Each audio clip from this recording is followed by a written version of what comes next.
Selamat malam teman-teman semua, selamat berkunjung kembali. Saya Romo Albertus Joni, SC, sungguh-sungguh imam. Saya adalah imam dalam kongregasi Imam-Imam Hati Kudus Yesus, SCJ, singkatan dari Sacerdotes Cordis Jesu, imam-imam Hati Kudus Yesus. Itu tentang saya. Malam hari ini kita rutenya cukup sederhana, teman-teman. Hari ini kita akan mengulik Injil Markus, itu tentang Yesus yang berjalan ke daerah Dekapolis, dan kisah penyembuhan ini menjadi inspirasi bagi kita untuk masuk ke teologi tentang pewartaan sabda. Baik teman-teman, mungkin saya cerita dulu dengan pengalaman saya ya. Pengalaman saya ketika di US, ketika di Amerika, beberapa waktu yang lalu saya berjumpa dengan banyak orang yang membawa poster di mana-mana. Jesus is Savior. Tuhan Yesus adalah penyelamat. Tuhan Yesus adalah penyelamat. Di tempat-tempat umum mereka mendirikan tenda kecil, lalu pakai mic teriak-teriak tentang Tuhan Yesus. Ada beberapa reaksi di sana, yang senang ya ikut berdoa, yang tidak senang ya mencibir. Tapi itu cukup umum di Amerika. Rupanya gerakan evangelisasi seperti ini makin populer. Saya tidak tahu ya, apakah Anda pernah berjumpa dengan hal yang serupa di Indonesia? Saya sih belum pernah lihat, karena risikonya mungkin terlalu besar kalau di sini. Bisa dilempar sama sawi busuk kita kalau coba-coba teriak di pasar, Yesus adalah penyelamat. Gitu. Kita siap-siap siap-siap jadi martir juga ya. Tapi poinnya adalah begini, saya pikir semangat untuk mewartakan sabda keselamatan itu tampaknya di gereja semakin menurun. Mengapa saya mengatakan demikian? Gereja yang ada di Indonesia adalah gereja muda yang lahir dari keringat dan air mata dan darah pengorbanan para misionaris. Mungkin Anda masih ingat bagaimana para misionaris dulu yang dari Belanda, dari Eropa, dari Polandia, dari Jerman masuk, datang dan mewartakan iman. Saya pikir kita berhutang banyak sekali kepada para misionaris karena benih-benih keselamatan ditebarkan dengan begitu hebat. Para SC sendiri punya sekitar 28 imam yang mati di Muntok selama penjajahan Jepang. Jadi setelah Belanda menarik diri, lalu Jepang kemudian masuk, orang-orang Belanda, khususnya para misionaris Belanda, diinternir di dalam penjara-penjara. Saya sempat membaca dan menelisik kisahnya, cukup mengerikan. Mereka tidak diberi makan, mereka tidak diberi minum, mereka mati kelaparan karena dijemur, mati karena dehidrasi dan sakit malaria. Sangat sedih. Kami kehilangan banyak imam pada saat internir di Jepang. Sebagian besar dari mereka sekarang dimakamkan di pekuburan Belanda di di dekat Cimahi. Sebelumnya mereka di penjara di Muntok di Bangka. Dan kesaksian-kesaksiannya begitu mengharukan ya, karena di dalam internir itu mereka masak daging masak daging tikus untuk dimakan, untuk survive. Juga ada beberapa pastor yang disiksa oleh Jepang, direbus hidup-hidup. Satu pastor namanya Van Gisbergen, masih ingat mungkin kisahnya karena kulitnya itu melepuh semua. Saya mendapat cerita bahwa dia direbus hidup-hidup oleh orang Jepang pada saat pendudukan di Indonesia. Tapi ketika para misionaris yang luput dari maut itu ditanya, mengapa kalian kok rela mengorbankan diri sampai sedemikian dahsyat untuk orang-orang yang tidak Anda kenal? Salah satu dari mereka memberi jawaban yang tidak akan pernah saya lupakan. Mereka menunjuk salib, lalu mereka mengatakan, karena orang tersalib itu, aku pergi dan mewartakan. Itu jawaban yang sangat sederhana ya, tapi sangat menyentuh ya. Saya sebagai anak kecil, sebagai orang muda waktu itu, saya mendengarkan jawaban itu sangat tersentuh.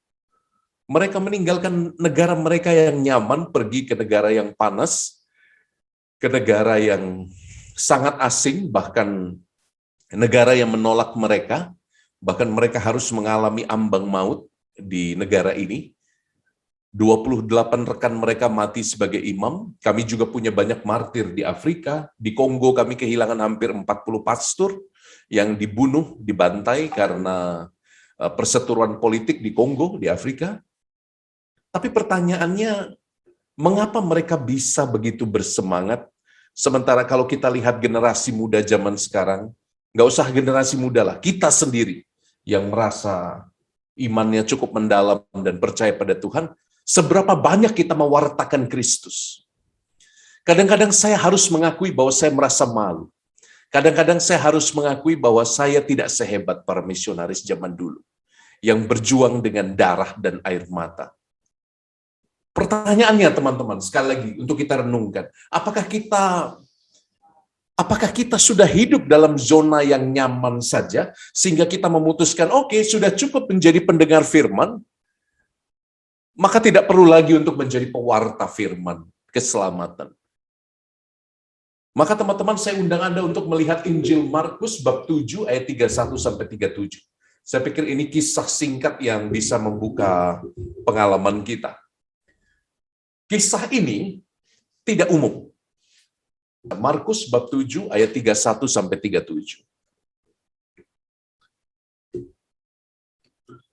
Ada yang bisa membantu Romo untuk membaca Injil Markus bab 7 ayat 31-37. Andai kata ada yang bisa membaca, baik sekali. Silakan. Markus 7 ayat 31-37. Yesus menyembuhkan seorang tuli. Kemudian Yesus meninggalkan pula daerah Tirus dan dengan melalui Sidon pergi ke Danau Galilea di tengah-tengah daerah Dekapolis. Dan persis pembuka Injil ini adalah sesuatu yang tidak wajar. Mengapa teman-teman? Daerah Tirus itu masih daerah Israel, tapi ketika dia melintasi Danau Galilea dan tiba di daerah Dekapolis artinya 10 kota, itu adalah satu wilayah yang ada di tempat yang namanya Jordan saat ini. Itu sudah di luar Israel. Yesus sendiri pernah mengatakan, aku datang pertama-tama untuk orang Israel. Maka kisah ketika dia keluar dari Israel menjadi kisah yang tidak umum. Bahkan ini dicatat, ini satu-satunya yang ada dalam Injil Sinoptik, kisah ini. Mujizat yang dilakukan di luar Israel. Ini menarik ini teman-teman. Jadi kalau disebut daerah Dekapolis, itu menunjukkan daerah asing, daerah non-Israel, daerah kafir, daerah yang dianggap tidak bertuhan, karena memang dunianya adalah dunia Yunani dan Romawi, bukan dunia Yudaisme. Kita teruskan, ayat 32. Di situ orang membawa kepadanya seorang yang tuli dan yang gagap, dan memohon kepadanya supaya ia meletakkan tangannya atas orang itu. Rupa-rupanya mujizat yang dibuat Yesus itu luar biasa ya, bahkan terdengar sampai di luar daerah Israel, sampai Dekapolis pun orang membawa kepadanya orang yang yang tuli dan yang gagap. Memang ini dua penyakit yang berkaitan, kalau tuli biasanya akan gagap atau sebaliknya. Dan ini sesuatu. Orang-orang itu yang tidak pernah mengenal siapa Yesus, tapi mendengar tentang mujizat-mujizat yang dilakukan, membawa kepadanya orang yang sakit. Lalu, 33. Dan sesudah Yesus memisahkan dia dari orang banyak, sehingga mereka sendirian, ia memasukkan jarinya ke telinga orang itu. Lalu ia meludah dan meraba lidah orang itu. 34. Kemudian sambil menengadah ke langit, Yesus menarik nafas dan berkata kepadanya, Ephata, artinya terbukalah. 35. Maka terbukalah telinga orang itu, dan seketika itu terlepas pulalah pengikat lidahnya. Dibaca lalu ia berkata-kata dengan baik. Yesus berpesan kepada orang-orang yang ada di situ supaya jangan menceritakannya kepada siapapun. Tetapi makin dilarangnya mereka, makin luas mereka memberitakannya. Mereka takjub dan tercengang dan berkata, ia menjadikan segala-galanya baik, yang tuli dijadikannya mendengar, yang bisu dijadikannya berbicara. Demikianlah Injil Tuhan. Saudari-saudaraku, sekali lagi kita melihat sesuatu yang tidak umum. Biasanya, Yesus kalau menyembuhkan itu hanya cukup mengatakan sembuhlah, jadilah. Bahkan kadang tanpa berkata-kata pun dia melakukan mujizat. Ingat, wanita yang pendarahan itu tidak minta, tidak omong, dia hanya pegang jubah Yesus, dia percaya dan perempuan itu sembuh. Bahkan tidak perlu kata-kata. Tapi Anda lihat di sini ada yang menarik. Kenapa Yesus harus repot-repot memisahkan si gagap tadi dan si tuli itu dari orang banyak? Sehingga hanya berdua, hanya sendirian. Ia memasukkan jarinya ke telinga orang itu. Bahkan Yesus dikatakan meludah, meraba lidah orang itu. Lalu masih menengadah ke langit. Ini mujizat yang sebetulnya sangat menarik. Tidak pernah sebelumnya ada mujizat yang diceritakan dengan begitu mendetail seperti ini. Padahal Yesus sebetulnya bisa tinggal petik jari gitu ya, sembuh. Ya kan, dia super power, dia Tuhan Allah. Bahkan dengan lewat pikiran saja sembuhlah maka akan sembuh. Ingat hamba prajurit Romawi yang disembuhkan itu, ketemu aja enggak bisa sembuh. Lah kok ini repot-repot? Maka saudari-saudaraku kita bertanya, mungkin Injil ini mengajarkan sesuatu tentang makna pewartaan. Anda lihat, Yesus keluar dari zona nyamannya. Dia berbicara dengan orang-orang yang bukan dari bangsa Yahudi. Dia bicara dengan orang-orang Jordan yang tradisinya adalah tradisi Yunani, tradisi Helenis, tradisi Romawi. Yang tradisinya tidak mengenal Yahweh. Tapi Yesus pergi ke sana. Yesus pergi ke wilayah yang tidak nyaman itu. Dan bukan hanya itu. Saya pikir kisah ini persis menunjukkan tantangan orang zaman sekarang ya. Kita itu kadang menjadi takut untuk mewartakan kepada orang lain tentang siapa Yesus itu. Kita takut mewartakan sabda kehidupan karena kita tahu bahwa orang-orang di sekitarku itu tidak sama denganku. Orang-orang yang ada di sekitarku bahkan hidup dengan ideologi yang berbeda. Ideologi materialisme, apa-apa diukur dengan materi.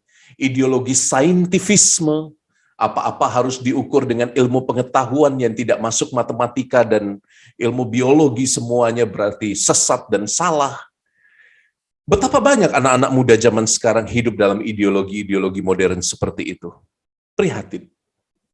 Dan kita tidak cukup berani untuk menyapa mereka. Kita tidak cukup berani untuk mewartakan firman Tuhan. Karena memang pergi ke wilayah yang asing itu membuat kita takut lebih dulu. Membuat kita merasa tidak nyaman. Mending kita kumpul-kumpul dengan orang yang sesama iman. Kongko-kongko dengan orang-orang yang sudah kita kenal. Itu lebih nyaman, bukan? Padahal Yesus memberi teladan sangat jelas. Pergilah ke wilayah yang asing. Dan bukan hanya itu. Yesus memisahkan dia dari orang banyak. Yesus berjumpa dan menghargai dia sebagai pribadi, one on one. Yesus ingin mengenalnya. Yesus ingin tahu siapa dia. Apakah kita punya keberanian juga untuk itu? Apa kita punya keberanian untuk mengatakan, hai, Tuhan memberkatimu kepada orang asing? Kenapa orang asing lebih dulu mengatakan Assalamualaikum dengan begitu mudah, sementara yang artinya damai besertamu, salam, shalom besertamu, damai besertamu. Sementara kita tidak berani mengatakan Tuhan memberkatimu dalam setiap perjumpaan kita. Iya kan? Coba Anda pikir-pikir. Kalau Anda berjumpa dengan orang asing, apakah Anda berani mengatakan Tuhan memberkatimu, sahabatku? Saya pikir keutamaan teman-teman kita yang muslim itu ya. Kepada siapapun mereka dengan enteng mengatakan Assalamualaikum, damai bersamamu, damai Tuhan besertamu. Sementara kita orang Katolik, ketemu orang asing, Kita kehilangan kata-kata, ya kan? Orang kita pergi makan saja tidak berani berdoa di restoran umum, ya kan? Berdoanya kecil sekali tanda salib. Pakai ujung jari, ya kan? Itu cepat sekali seperti pura-puranya lagi ngusir lalat. Saudari-saudara, apa kesaksianmu? Itu pertanyaanku hari ini. Itu pertanyaan refleksi kita malam hari ini. Apakah engkau berani mengenalkan Yesus kepada orang yang baru kau kenal, orang yang asing bahkan? Engkau lihat, sesudah Yesus berdiri sendirian, dia memasukkan jarinya ke telinga orang itu, dia meludah, meraba lidah orang itu. Yesus bahkan meludah, kayaknya jijik ya. Tapi saya bayangkan ini seperti ritus sakramental. Kalau Anda ingat, ritus sakramental kita itu berkaitan dengan ritus mengoles, mengurapi, memberkati. Yang semua menunjukkan tandanya adalah bahwa Allah ingin memberi kehidupan. Allah itu seperti ingin menyetrum kita dengan daya hidupnya. Dan persis itu yang dilakukan Yesus. Ketika dia memasukkan jarinya, meraba lidah orang itu. Bahkan Yesus menengadah ke langit dan berkata, Efata, terbukalah. Teman-teman, berapa banyak hati kita tertutup karena kita merasa sudah tahu segala sesuatu tentang iman kita. Berapa banyak kita merasa, oke, saya menjadi orang Katolik yang baik kok, saya sudah cukup dengan itu. Saat itulah tanpa sadar kita menutup hati kita pada rahmat Tuhan. Tapi Tuhan rupanya tidak tinggal diam ya. Dia terus ingin memberikan hidupnya bagi Anda lewat sakramen-sakramen. Maka yang diungkapkan tadi adalah tanda-tanda ritus sakramen. Yesus memegang, Yesus meraba, Yesus meludah, mengurapi orang itu. Semuanya adalah tanda-tanda sakramen. Dan inilah yang akan membuka hati Anda. Jangan merasa cukup dengan apa yang Anda tahu. Selalu minta kekuatan sakramental. Dan bukan hanya itu, kalau Anda ingin menjadi pewarta yang baik, Anda minta supaya Tuhan membuka hati. Lihat, ketika dikatakan terbukalah, maka telinga orang itu terbuka. Ini lambang apa? Lambang orang menjadi pendengar sabda yang baru. Anda bayangkan, kata-kata pertama yang didengarkan si tuli sejak lahirnya adalah firman kehidupan. Kata-kata Sang Mesias sendiri. Terberkati sekali telinga orang itu. Kata-kata pertama yang ia dengar adalah kata-kata Yesus. Pun seharusnya kita juga demikian.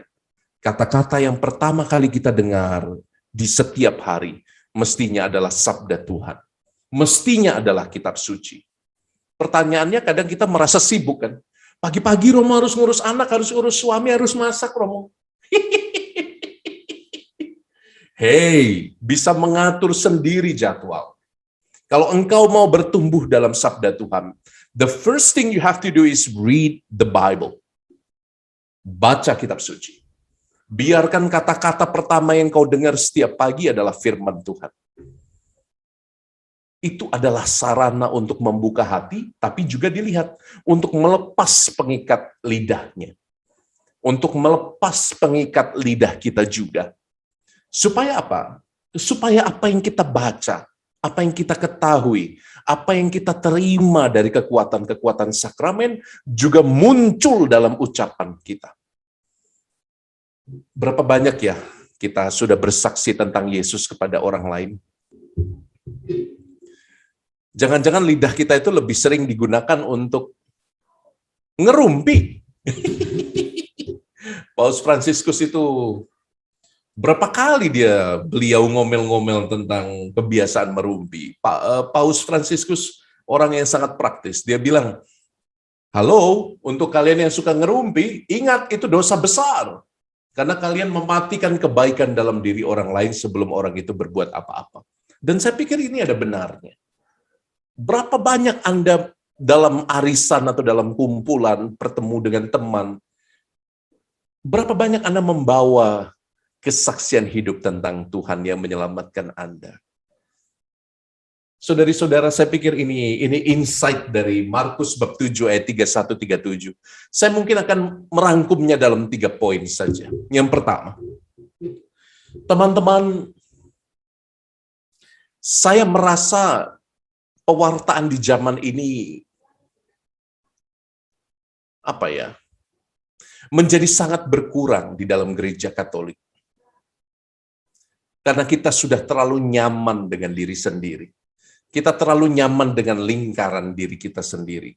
Kita menjadi terlalu takut untuk keluar dari zona nyaman kita. Itu yang pertama. Yang kedua, saya pikir tidak cukup hanya menjadi pendengar. Mendengarkan berarti membuka hatimu kepada karunia-karunia sakramental. Seberapa banyak Anda utilizing the power of sacraments? Seberapa dalam Anda mengerti, mengenal sakramen-sakramen itu? Atau Anda hanya pergi ke gereja seperti orang pergi ke mall, datang, sambut tubuh Tuhan, dengarkan romo, kalau masih sadar,